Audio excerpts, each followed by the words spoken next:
Good evening from Belgrade, Serbia. This weekend has been quite stressful, emotional, given the US and Israel's strike on Iran and the retaliation from the Iranian regime for US military bases. In the UAE, Bahrain, Qatar, and I think a lot of people are asking today, where is a safe place to live? Where is it safe in case we head to World War III? And I want to address some of the solutions, I would have to say, as an American living abroad. Hi! And I've lived in a variety of different countries. And a lot of the, studies or newsletters that write about, these are the safest places to live. I have some insight because I've actually lived in these places or at least extensively traveled to these places. And I have some ideas that would be a good solution. I'm not saying we're heading toward World War III, but it seems like 2026, we need to think about our options. You need to think about your options. You need to think about your ability to move, because moving, while it's still a privilege, if you don't feel safe, whether it's your neighbor country or if you're like me, a foreigner in a different country, what can you do? And for those Americans that are out there, speaking from personal experience, when the pandemic first happened, towards the end of 2019 and then early 2020, everyone's just like, what is this? This is something in Asia. This is not going to affect us. But I was living in Kazakhstan, which is Central Asia. And please like this thumbs up if you're watching. And tell me where you're watching from. I, like many people, were just like a bit concerned. And when the government started to shut down, I was like, okay, this is not the best place for me to live as a foreigner. I remember calling the US Embassy and they're like, what do you want? It was very clear as an American, I was very much on my own. And I did not, but not moving, but ask, hold your hand to the ground. I was asked, I asked the US Embassy, what are my options if I'm stuck? I wasn't stuck in Kazakhstan. I was just like, I'm here in this country, what is the US government going to do to help me as an American abroad? And they seemed like really annoyed. To be frank, like if you're an American living abroad, you are pretty much on your own. If you're not a diplomat, if you don't work for a big corporation that has a contingency plan in case a war breaks out, in case a natural disaster happens, in case there's a death in your family, like you are on your own. So I know that living as a single and child-free woman, not near my family, how to move continents, how to move countries, and of course you don't want to panic. First thing you do if something happens, do not panic. But not everyone has built like this or has this experience when I wouldn't say a war breaks out, but I was able to get out of Kazakhstan and I went to Turkey, which was one of the few countries in the world that still had their open borders. They were still welcoming tourists. And I knew at the time I did not want to go back to the States because we were very much in denial about the pandemic. So I spent 2 years living in Istanbul. And I was really lucky because I had a friend who managed to get into the EU. Because there was a time the EU was not letting Americans into the EU countries. So I rented his apartment. But yeah, I'll never forget that feeling, like calling the U.S. Embassy and they're just really annoyed. And when I was in Istanbul, I partnered up with this other girl who was kind of stranded too. She was from Argentina and she was doing a visa run from Sweden because she had her fiance in Sweden. And we just split the costs of, living in Istanbul. So what I learned from other countries, what they did for their citizens that were abandoned, they either sent flights, they kept them up to date, they helped them evacuate. But if you're an American abroad and some disaster happens or where war breaks out, you're really on your own. And even if you do you manage to have the US government help you evacuate, you're going to have to pay all of that money back. So, in current events today, what do you do? Where do you go? Because you cannot, at least as an American, really rely to be saved by your government. You cannot, I mean, there's a STEP program where the government does emails you news and updates, but they're not going to really, send a voucher or flights or food or, an evacuation plan. This is where, especially maybe for high net worth individuals, you can hire a private agency to help with evacuation. But for the average American, you really need to have a contingency plan. But thank goodness we're not there yet. If you're an American living in the Middle East, whether it's in the UAE or Qatar, Bahrain, I know there are notifications from the embassy to stay and the government to stay put. But today's topic, I really want to dive in. If you're American like me living in Serbia, everything's great here. Today was a very beautiful day. It was so sunny. It was so nice. It was about 61 degrees Fahrenheit. I don't know how warm that is in Celsius. Maybe like 20? I don't know. But it was very nice today. I had lunch with a friend, and everyone's just talking about, this whole war. And from what I understand with the Iranian people, they were not happy with their current government, and they tried for decades just to, make a change. But you need a global power like, I guess, the US to intervene. So let's see what happens next. But in the meantime, where do you live? Where is a good place if things can go bad? Because I think I like to always plan for the worst, because I've been in situations. Where to live, where to go, and if you have some ideas, please share in the comment section below. I would have to say, starting with Serbia. Serbia is safe, is strategically located in the Balkans. It's not Eastern Europe, it's not Western Europe. It is in the Balkans. And Serbia in the past went through a lot, especially when Yugoslavia fell apart. NATO and the US spent 78 days bombing Belgrade, bombing infrastructure, hospitals, schools, people died. So the worst is behind Serbia. And, after such a tragic event, Serbian people are very resilient. They are very creative because they rebuilt their economy, after such destruction. Hi! People always had to build their own businesses. I remember meeting with a friend over tea a couple of weeks ago when the government needed money. People lost everything in the bank. So Serbs are very much homeowners or own real estate. People trust, owning property than just relying on money. So sometimes in the event of a war or disaster, you can't rely on having cash, because if the banks are closed or if the banks are bombed, what do you do, right? So the worst I have to say right now is behind Serbia. There's a lot of stability. There's a lot of new development. I think, the current government is really good with balancing, at least in the global economy and between two superpowers like the US and Russia and China, trading with the EU. So they're doing a good job staying not only just relevant or just managing, because in the global politics, despite Serbia being small, it still has managed to attract a lot of foreign investment. We have Belgrade waterfront. That's a huge project. You have the upcoming Expo 2027. So there is a lot of stability. Though in 2022, when the war in Ukraine broke out, you have an influx of Russians that's come to Serbia. Serbia and Russia they're like brothers in religion, Slavs. So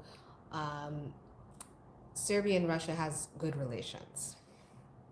And but this has affected the real estate market, so everything's much more expensive. Belgrade is no longer a cheap city. People told me pre-pandemic you can get an apartment for like 500 euros in the city center. Those days are over, so it's more expensive. However, in the case of a war, and Serbs, if you're watching here now or the replay, I believe Serbia, as a foreigner living here, I've been to the U.S. Embassy. I got my new passport. It's really amazing. They updated the passport page. There's a lot of stability. Serbia doesn't have any enemies. Uh, they don't have any. Okay, they do have a nearby U.S. military base, and that's a whole different topic when it comes to Serbia and Kosovo. But in regards to safety, stability, the people, this is a very collectivist society. People talk to each other, people communicate. It's not like every man for themselves. And again, after what Serbia went through in the past, uh, the people here are really resilient. So I feel completely safe. And in case if there was a World War III to happen or even a pandemic, Serbia would be a really good option to live because, and also there is bigger agriculture. A lot of people do have like family farms or they have homes in the villages. And I don't know when it comes to oil prices or gas prices because I don't have a car, but I know that parking in the city is just like really impossible. But overall, I think Serbia would be strategically a good place to live in, minus Kosovo being a U.S. military base. So, all right, another country, because I listed 10 on the description, that I've lived in that's pretty stable in case of a world war, I would say New Zealand. I spent about 3 months living in New Zealand. I was in Wellington, the capital city, in 2019. I was staying with a family friend. She's a doctor there. She practices there. And given that New Zealand is far from everything, oh my goodness, this country is so far. I was living at Singapore at the time, and it took me 12 hours to fly from Singapore to Australia, and then Australia to New Zealand. So it is far from everything. And literally, if there was a nuclear war to happen, New Zealand would be pretty safe, though it is very expensive. People drink a lot. Oh my gosh. So there's plenty of alcohol.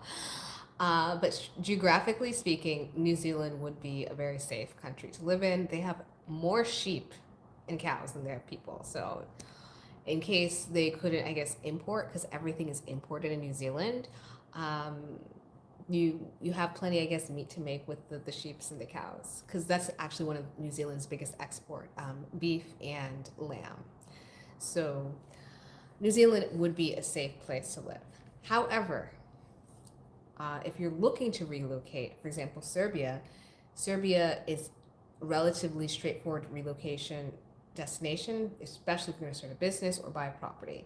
Whereas New Zealand, to relocate to New Zealand, you have to meet really high threshold when it comes to, if you want to get a job, you have to have an amazing talent that companies would not be able to hire local.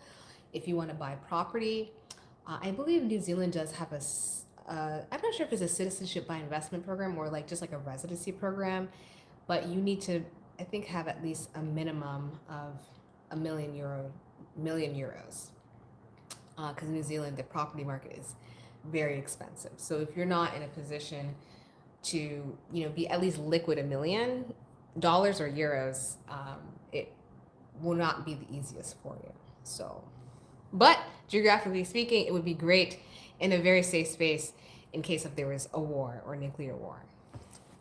You're not leaving Syria. If war comes, Serbs will be ready as well. Exactly, Serbs are ready.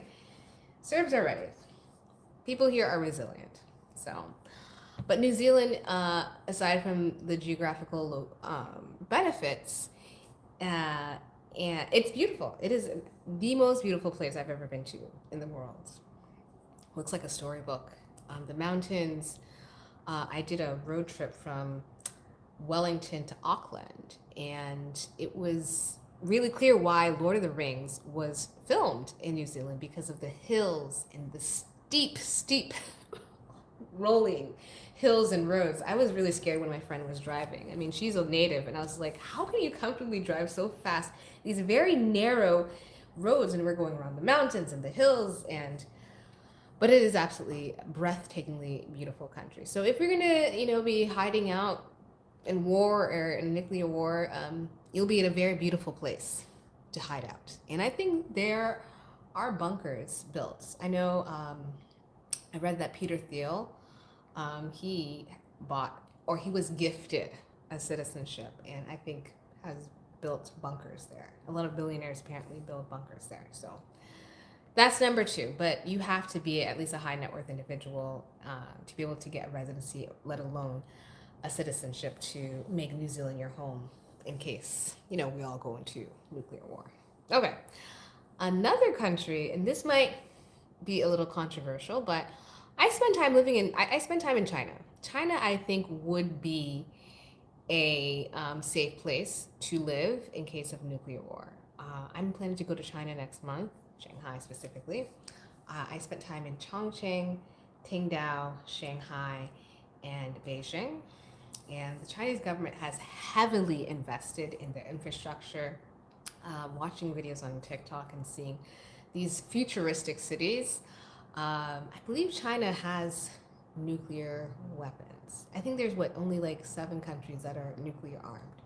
So technically, you know, the top great powers, if you're a nuclear armed country, you're less likely to be attacked. But China is not only just have great big cities, it's very safe. I remember feeling so safe walking around China at night or in the morning. Chinese people are very friendly. It's very collective, and just taking the subway, buying food, very affordable. So I think China would be a safe place strategically to live in. A superpower like China, I think, would be a safe place to be. And I'm naming countries where they don't have nearby military US bases, because at first when I was making this list I was like, oh, maybe South Korea, and I spent time in South Korea, but South Korea has one of the largest, at least for East Asia, military bases. So anywhere there's a military base like we see in Qatar or the UAE or in Kuwait, that is a target, and that technically means like you're vulnerable to being attacked. And we can see Iran shooting missiles, that makes it vulnerable. As a spokeswoman for Trust, a licensed marketing agency helping people acquire second or third citizenship in the Caribbean, we'll get to that later. People always, for years, have praised the UAE and even Saudi Arabia or Qatar as, you know, a place you can get a residency. It's safe. But people kind of forgot, in terms of war, if you have military bases, you are a target. So Korea, I wouldn't say is safe option. Japan also, because you have a massive US military base. Correct me if I'm wrong. I spent time in Japan. I think it would be safe, but not in the event of a war. But China would be. So let me know if you've ever been to China. I think China, Serbia and China has really good relations. In fact, I think there's a direct flight between Belgrade and Serbia with Air Serbia. 2 years ago, the President Xi Jinping did come to Serbia, so that was a really big deal. So that goes back to Serbia playing a very, very, very smart by having good allies in kind of the political game with China, Russia, the EU, and the US. So China would be number 3. And moving to China, I was an English teacher. So if you're looking to move abroad or to China, China is a lot easier to move to than, I would say, New Zealand. New Zealand's English speaking. They have a lot of professionals, though it's part of the British Commonwealth. So if you do carry a British passport, and you're under 30, I believe you can do like the work exchange, or you probably have like a grace period of like 90 days or more time to live in New Zealand. So, hi. But New Zealand is a very expensive, and legally to live there or get a residency it's very tricky to be in New Zealand. So China, teach English, set up a company. Those are the 2 main avenues when it comes to moving to China. I don't think China provides dual citizenship. I don't think they have a residency program. I'm not sure even if you can buy property as a foreigner, but to set up a company as a foreigner and maybe even have a local partner, that's a possibility to get a job there. There are many international companies. So with a job, you can get a work permit.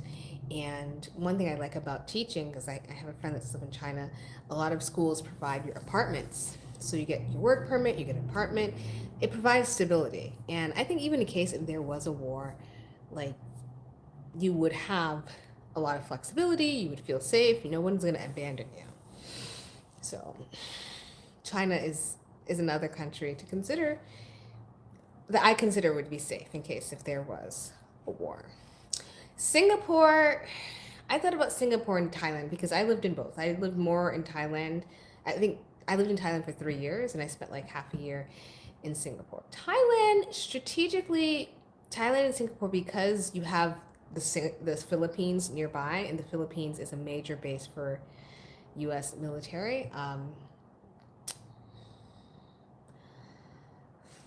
Singapore, like New Zealand, is very expensive, and it is in Singapore over the years has made it very difficult for foreigners to get a residency, and it very rarely does Singapore give citizenship. So while Singapore is safe and Singapore is very neutral, they're friends with everyone. Literally, Singapore does not have any enemies, and they're friendly with everyone. I remember they are even friendly with North Korea. I think there's a North Korean embassy there. So Singapore can be a good neutral place to be in, but of course Singapore is going to prioritize its citizens, and as a foreigner, foreigners, it's very transient there.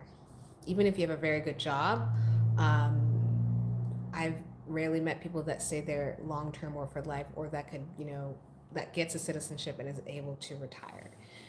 So, and I don't think Singapore has a citizenship by investment program. So Singapore, if you high net worth individual, maybe starting a company or buying property, that could be an option. It is very safe.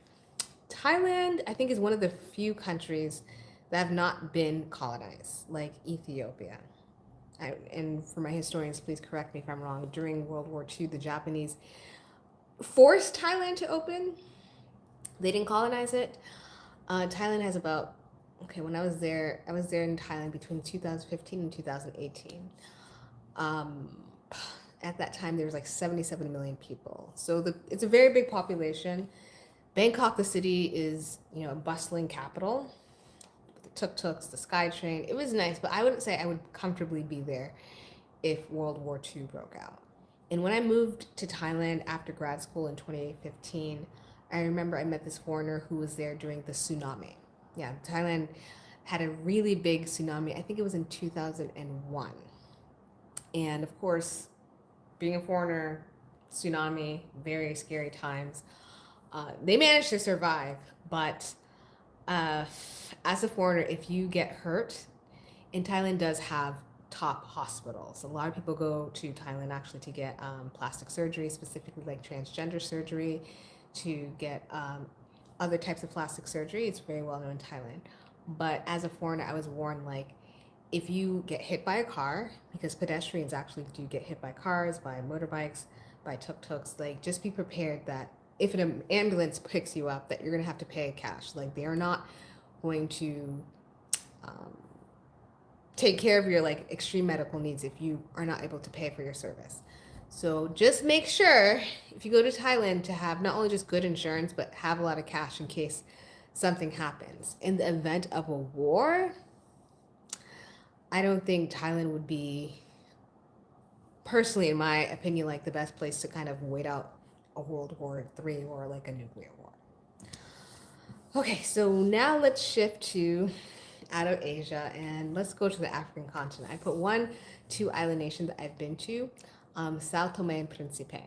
Now, I never heard of São Tomé Príncipe until last year, where my company sent me to go on the ground, create some content.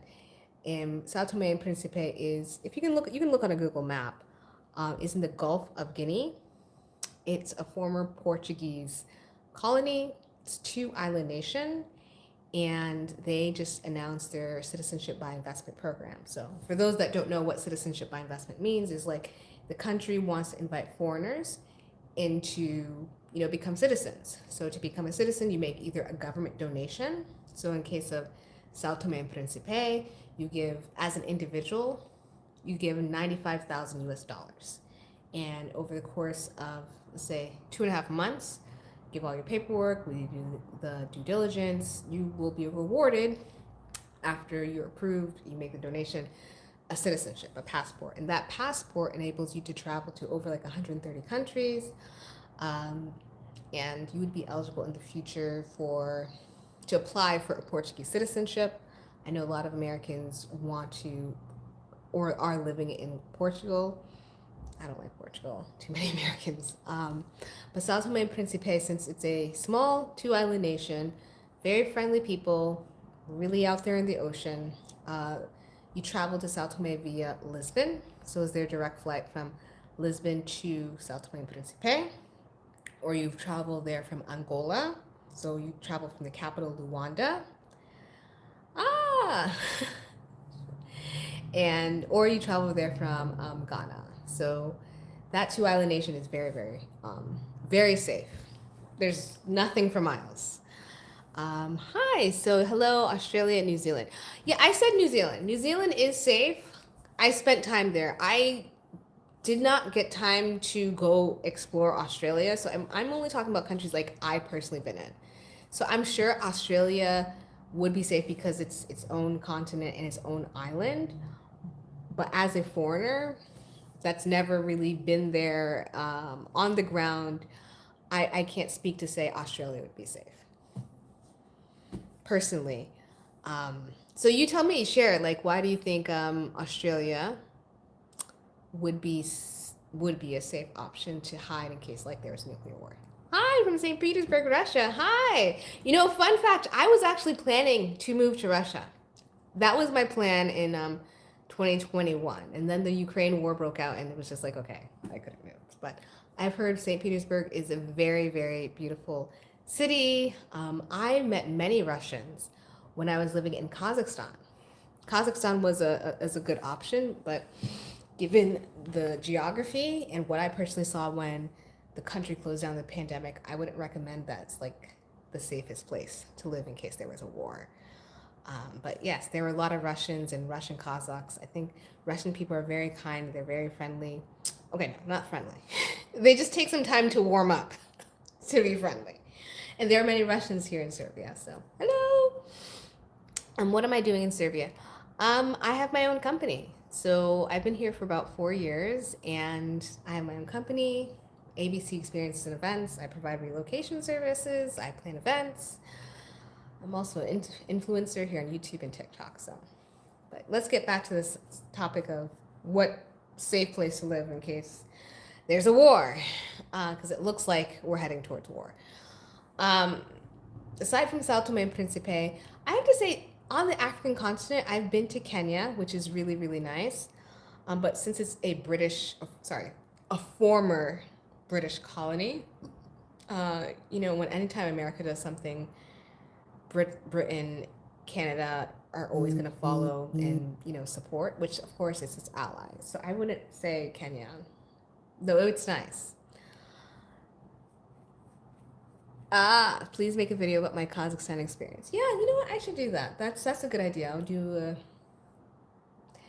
Kazakhstan because if the pandemic never happened, I would have stayed in Kazakhstan. I had a lot of great offers because I was doing corporate tutoring. I had offers to be a professor at 2 different universities, and then the pandemic just blew everything up. So, okay. I think on the African continent, there would be safe options to live in case of a war.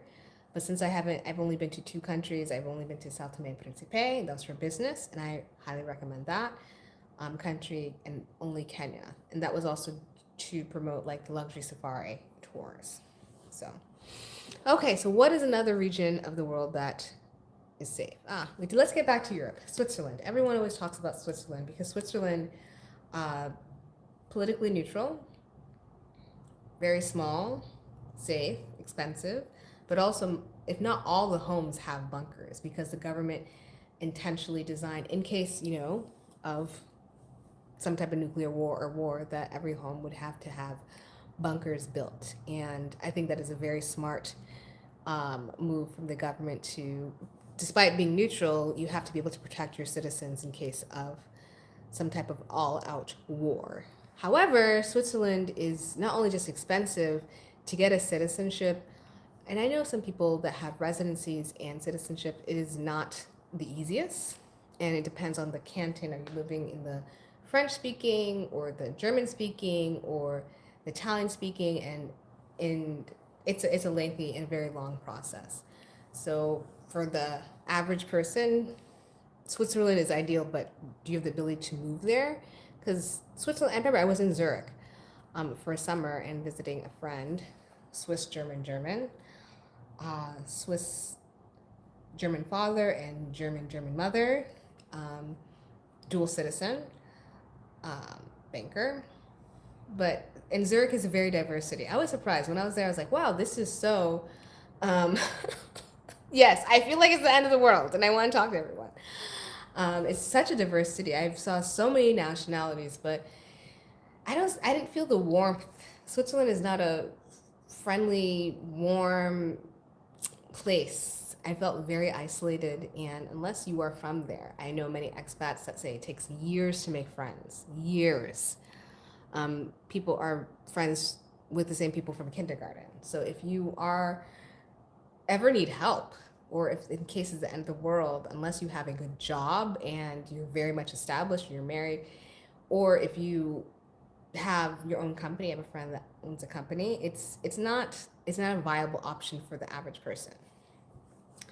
Okay, so let's see. You feel the goal is to find a country or region that will be later to fight the domino effect and collapse in global society in conjunction of how the general population views your demographic. I think everyone is different because to find an ideal country or region, are you single? Do you have a family? Also, you have to understand the region. Everyone says that the Middle East, or at least the UAE and Dubai, is so safe, but it's clear it's not because you have all these military bases there, and we can see that. What is the name? Not illusion. That illusion of it's okay. Yeah, that illusion of it's being safe. Nothing can happen. You can leave your wallet and or purse or keys, and no one's going to attack you. It clearly is affected by American politics. So, 24 hours to live. What are you doing first? I wouldn't say dramatic, but of course, I would call my family. Like when the pandemic happened, I called, checked in, I called friends, and was saying, is everyone safe? But as I said earlier, you're pretty much on your own if you're an American citizen abroad. Because America has a lot of people, let's just say that, and we can afford to lose a couple of people. So you have to think of yourself first and just operate living like no one's coming to save you if you're an American. And that's why I'm doing this live, because it's like, where do you live? Because if you are living in the US, life is hard right now as is. It's stressful. The way our society is designed is not for the collective, it's more so for the ruling class and a business elite or the technocrats. So yeah, that's why we, as an American, I'm saying you need options. For other nationalities, I saw that their governments do take care of them. Here in Serbia, people have universal health care. Serbia is a democracy. If people aren't happy, you can protest. But this is a very collective society. People heavily lean or very close to their family. They own homes, if not in Belgrade, but in their small villages. This is a very collective society. But let's move to the Caribbean, because that's the last region that I lived in that you have options to, invest in getting a second or third citizenship. If you're going to try to escape World War III, you don't want to be stuck with only one passport. While the American passport is strong, it has limitations. It has limitations in a sense that you're going to have to always pay taxes, no matter what. And you do have limitations. For example, if you want to go to the EU, I can only stay 90 days in the EU. And when it comes to banking, for example, a lot of banks don't want to work with Americans. I'll never forget when I was in Bangkok, I was an English teacher and I was opening a bank account. I met these American bankers at a Halloween party, and they were, it was so cool. The Halloween parties in Bangkok were amazing. And they were like, we were sent by the government to go to every single bank and make sure that they register every American client that they have. Because I think there was some scandal where some American had a Swiss bank account and was avoiding paying taxes. It's either tax avoidance or tax evasion. Anyways, so these bankers were just like, yeah, we're going to all these banks, and I had to give my social security number and a tax ID to open my, as an American, to open a bank account in Thailand. So the American passport has limitations. But the real question is, what if we survive nuclear war? If we survive, I think our ability to survive depends on where you live. How many resources do you have stocked up? How are people going to, work together in case there's a nuclear war? And I'm sorry, in the US, I mean, even domestically, a lot of people are struggling. We can't even collaborate as between different states. I'm from Massachusetts, a blue state. In the past, we had Governor Mitt Romney, a Republican governor. We've had Republican governors in the past. I used to do a lot of campaign work. So as a society, collectively, I don't think we would survive a nuclear war. We're just too individualistic as a society. Okay. Have you acquired dual citizenship? If not yet, which is the next passport you would suggest? I currently have 2, Bahamas and the US. I'm working on a 3rd, session for a 4th. Okay, good questions. I like your questions. So I have not acquired a dual citizenship yet. I want to get my next passport. I want to get a Serbian citizenship. I've been in this country for 4 years, and I'm hoping to get a citizenship by merit. So some countries do have that option to, where they give an exceptional person a citizenship. And I think, what I've been doing for the last 4 years, I think I should get a Serbian citizenship, or at least be rewarded or considered. And that's amazing. You have a citizenship of the Bahamas.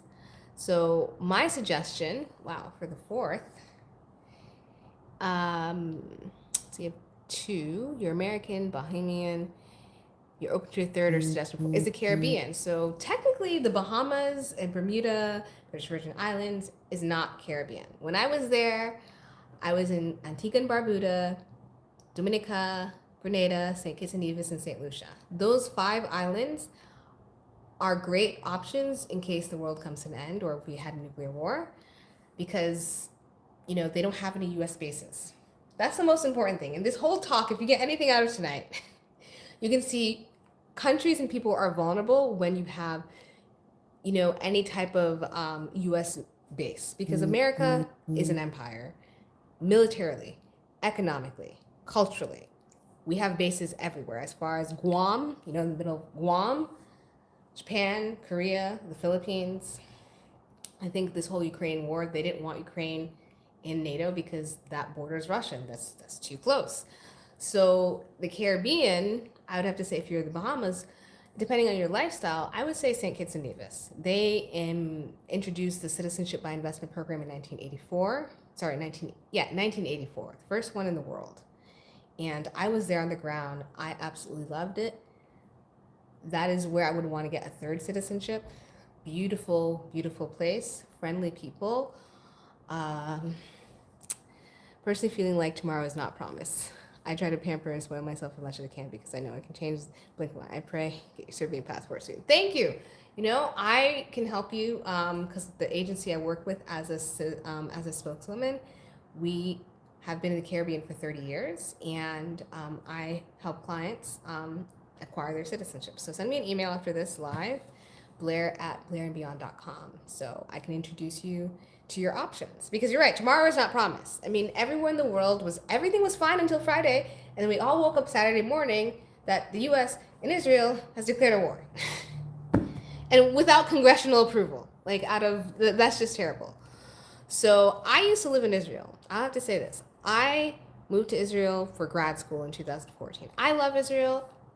I'm a Jewish woman, proud, and studying there. And I lived in the country. So what you see on the news of the people, the politics is not as accurate because I was there as a student. My roommate, I had a Palestinian roommate who was a Christian, by the way. And people don't know that, especially the Christian Palestinians are highly educated, quite wealthy. They marry within, their own group. My roommate went to, one of the top schools in Israel, brilliant girl. In my classroom, I had international students, I had Israelis, I had Arab students, I had Palestinians, I had Druze people. So I love Israel. I just don't think, and I think the way Israeli society and of course people having bunkers and whatnot to remain safe, I wouldn't live there in case the world comes to an end. I would have to say that. It's stressful. It's safe. I felt safe in the country, but it is stressful, especially if you have alarms going on, the war, and people are happy to talk about their politics. That's the thing. Israelis are very blunt, but when I was living there, people are not afraid to tell you what they think. So you know where you stand with people, which I think is really refreshing as a society. There's a theory that we are going to live forever after less than 4 years, everlasting life. So, I don't know, 2030, they say like most women between age 25 and 45 will be single and child-free, which I think is a good thing. Okay, you're asking more questions. Sorry to keep asking you, but please make a video of your experience as a Black woman in Israel too. I'd love to hear. Let's see. Because that is controversial. I wouldn't say it's controversial. That's just, when I lived in Israel, I was a student. And I think student life is very different than professional grown woman life, Because as a student, you're not in a workplace. You're just there to learn. It's short term. But I would be happy to make a video about Kazakhstan because Kazakhstan, I was working. I had a great social life. I was doing my tea parties. Things were great. So, but send me an email, especially about the Caribbean, because if you want that third or fourth passport, I'm not sure if you're single, if you have pets, if you want to buy property. I think right now is a good time to get started. So, oh, you're a Black woman living in Russia and I'm told to blog about it, but I fear the controversy. Haha. I think, controversy brings clicks, and I've seen videos and people are like, oh, Russia doesn't like Black people. It's not safe for Black people. No, I think it would be good to get a Black woman's perspective because navigating the world as a Black woman is very different experience. And if you're American and I don't know if you call them Bahamian, that's what people from Bahamas are called, you offer a new perspective. So, but yeah, send me an email. I'll be happy to give you some advice. But so the last region of the world that would be very, very safe, child-free, no pets, that's smart. The Caribbean. The Caribbean, people are safe, people are friendly, it's safe. The only thing is you need a car to get around. That's the other thing. A lot of cities in the Caribbean are not really designed for pedestrians. So in case, the world comes to end, you want to be able to live in a city that, has a lot of sidewalks. I don't know if there's like a nuclear war, you can depend on buses and stuff. Yeah, it would be good to have a car, but still. The Caribbean, the weather is great. And some Caribbean islands are under the hurricane belt. Because when I was in the, Dominica leaving, that's when Jamaica had that big hurricane. And really, wow, I'm not sure how Jamaica is rebuilding, but you'd absolutely need a car. And the U.S. doesn't have as much influence. Of course, it has some influence, but they don't have like military base on every single island. So some say we're all the same after age 25, and I'm 15 for more than 20 years. So yeah, I think I named pretty much all the places I personally been to or lived in that I feel would be safe in case, we had a world war. Because you have to think now strategically, what are your options? Where can you live? It's it's not just scary or stressful, but your nervous system needs to be regulated. And reading the news where people are stuck in Dubai because they had to close the airports, the airspace, you really reevaluate life, to say, where do I feel safe? And not only just safe, where can I easily move? Because moving and having the ability to say, I don't want this, I'm packing up and leaving, and having that passport or your residency so you can just be like, peace out, I don't need this. That's power. That is absolutely power to have. And for those that are watching, please like and subscribe. I'm trying to do more lives, so especially to respond to global events. And this week maybe I'll talk about Kazakhstan. Let's see. So let me know if you have any other questions, because I'm gonna head to bed. I have to do my whole self-care. There's no safe place, really, if the war begins. All jokes. No, there is a safe place. Come on, this whole live is about your options. Literally, there are safe places to live. I mean, the safest would obviously be Switzerland. Like, every home has bunkers. Switzerland would be easy to close their borders, and they have a very small population. But then, again, I feel very safe here in Serbia. So, thank you for having these conversations. You've helped me so much. My mom also loves to watch your videos, and it soothes my soul. It's such a peace. Make it in your next tea. Oh, thank you. That is so sweet. Yes, I will be having an afternoon tea party for International Women's Day. That will be coming up March 8th. So if you're in Serbia or want to come to Belgrade and you're a woman in business, you're a professional or a lawyer or diplomat, you are welcome to attend. But yeah, please subscribe, like, and I'll see you in my next live or my next video. So thank you, everyone. Have a good night. Bye.